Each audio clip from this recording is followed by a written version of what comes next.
Hello everyone, welcome to my next video. In this one I will connect PlayStation to your car, to my car. Basically I think that it should work, because for logic it should work, but let's see in practice if this is gonna work.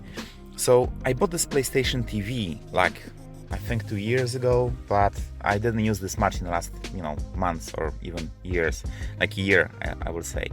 I was using this previously to stream the games from my PlayStation 4 in different locations. So currently it was just lying and I haven't done much about it. So in order to connect PlayStation TV to your car, you will need PlayStation TV, gaming pad, the wire, which will give you power supply from USB.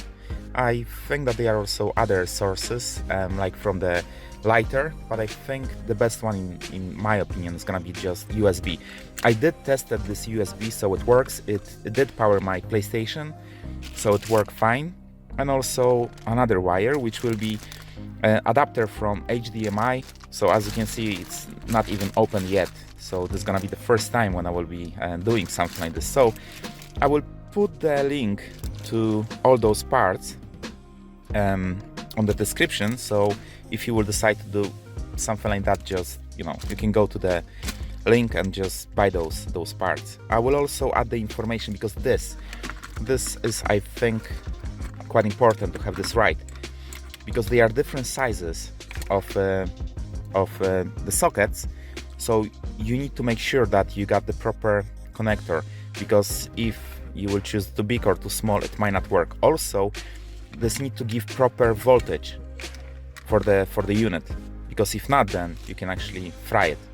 So the first step will be to remove the Android screen and get to the back of it, so we can get the connection done. So again, you're removing 2 screws which are on each side of the screen.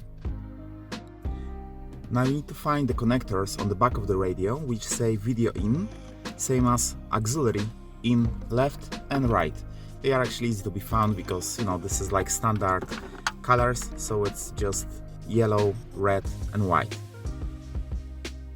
So I just made a test of this connection, but sadly doesn't look like it supports PS Vita.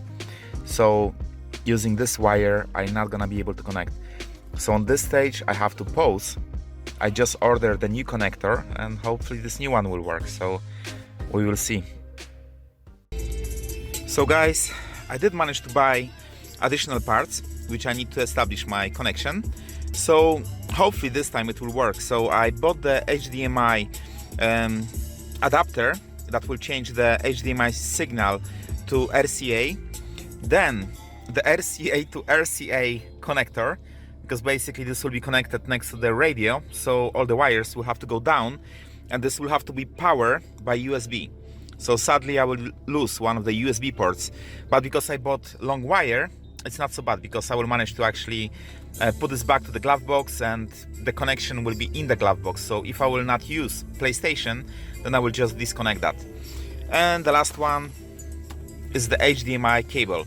I bought the one which have 180-degree rotation, because basically yourself, you installing this in the small spaces, so it's gonna be good to actually be able to bend the connector instead of actually breaking it. So hopefully it will work. So again, I will test this before I will actually leave the final connection, so I will just test if it works.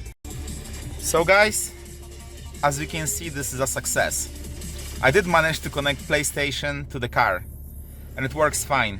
I got only one game for now, which is Wipeout. I bought this on the market, like PlayStation Market. So yeah, so I got my pad over here, as you can see, and I will press the menu. I think you can see it works. So yeah, I can control it. Everything is working fine. So how I achieved that? The RCA cables, 3 of them, transmit the video and the audio. So I connected them to the back of the radio. I will have to put those wires behind the radio and transmit them to the glove box. Then those wires go to the adapter, which is a HDMI mini adapter, which suddenly need to be powered by USB. So it's taking one of your USBs, sadly. Then PlayStation will take another USB. So then from here, the HDMI cable, which I'm using, as I said, rotating one, is going to PlayStation. And then PlayStation is the end device which I got. So the power is going to the second USB. Sorry for the mess, it's winter time, I know it doesn't look good, but you know, but it works. If you will plan to use your PlayStation 4, it is actually possible to stream the signal from PlayStation 4 into your PlayStation TV. But to do that, you will need to have a USB dongle, which will be allowing you for connecting via internet or Wi-Fi connection. And sadly, I've done that before, so you will have to forward your proxy from PlayStation 4, so it will be visible for, you know, on the outside world, you know, to the PlayStation TV. But yeah, but it works. You can play the games if you like. As you can see, it is working on the full screen, so it looks pretty good, I must say. So yeah, so here you got the working PlayStation on the car. I will wrap this up, all of this, connect all the wires in the proper way, and then I will show you the final version of it, how it looks like when everything is properly connected. Everything is back in the glove box. So as you can see, PlayStation still works, which is brilliant. And inside of the glove box you got everything. So the RCA, as I said before, is going to the back of the unit. Then this is a mini adapter, which is powered by one of the USBs. Then there is a HDMI. As I said, I use the one which is bending, so easily I can place this anywhere and I don't have to worry about breaking anything, you know. So this is the HDMI, which goes to PlayStation, and PlayStation is powered on by the special additional wire. So this is it. You're just closing the glove box and you can play the game. So guys, this is it. That's all. I hope you enjoyed the movie. I will put in the description the list of all components that you should buy in order to install PlayStation on your car. I'm not gonna put the links to the things which I bought, because some of them were actually bought in the local shop, so you will have to find those components yourself.